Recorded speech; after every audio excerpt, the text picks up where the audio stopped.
Here's the uncomfortable truth. Behind every world-changing idea, there's usually a facepalm moment no one likes to talk about. A scientist forgot to clean a petri dish and discovered penicillin. An inventor failed 10,000 times before he made lights stay on. A pharmacist tried to cure headaches and created Coca-Cola.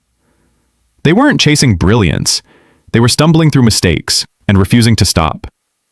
Think about your own life. The wrong text you sent, the bad call, the project that blew up in your face. You thought you ruined everything, but maybe that was the start of something you couldn't see yet. We're taught to hide mistakes, to pretend we always knew. But history doesn't remember the flawless. It remembers the foolish who kept going. Because sometimes the dumbest mistake isn't failure. It's genius in disguise, waiting for you to stop apologizing and start experimenting again. And no story proves that better than a man who tried to build a useless toy and accidentally created a billion-dollar revolution. In the 1940s, a naval engineer was tinkering with springs, trying to stop machines from vibrating on ships. It was routine work, nothing heroic, until one tiny accident changed everything. He dropped a spring, but instead of crashing, it walked down the desk, down the floor, step by step. He froze. He leaned closer, eyes wide, as if the laws of physics had just learned to play.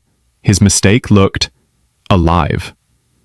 That engineer's name was Richard James. He took the spring home and showed his wife. "It walks by itself," he said.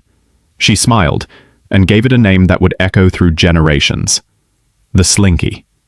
A billion-dollar idea, born not from brilliance, but gravity. It wasn't logic that made it famous. It was wonder. And that's the secret no one teaches you. Progress doesn't come from control. It comes from curiosity. Because every so-called failure hides a spark, and the only difference between genius and mistake is who looks twice. Some of the greatest empires on Earth didn't start with brilliance. They started with what looked like stupidity. James Dyson built 5,126 prototypes of a vacuum that didn't work. Every failure, every dented machine, every late-night sigh, all useless. Until the last one. He didn't chase perfection. He chased understanding. And that's how the cyclone vacuum was born. Then came Howard Schultz, a marketing guy who thought selling $5 coffee was genius. Investors laughed. Who'd pay for what's free at home? But he wasn't selling coffee. He was selling pause, belonging, a third place between work and home. And that dumb dream became Starbucks.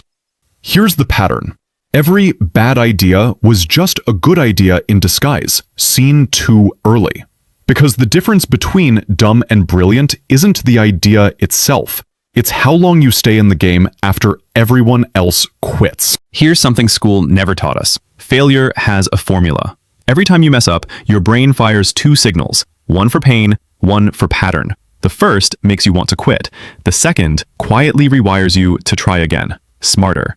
That's not weakness, that's evolution, doing its job. It's the same reason babies fall 200 times before they walk. Failure isn't the opposite of progress, it is progress, just disguised as repetition. Think about Thomas Edison. He didn't invent the light bulb once, he discovered 1,000 ways it didn't work. Each failure was a note in the blueprint of success. Or think of video games. You fail, you respawn, you adapt. That's not punishment, that's training. And life runs on the same code, just with fewer checkpoints. Because every mistake refines you. Every setback sharpens you. The real science of success isn't getting it right. It's refusing to stop just because you got it wrong. Here's the secret they don't tell you about success. It doesn't arrive with a plan.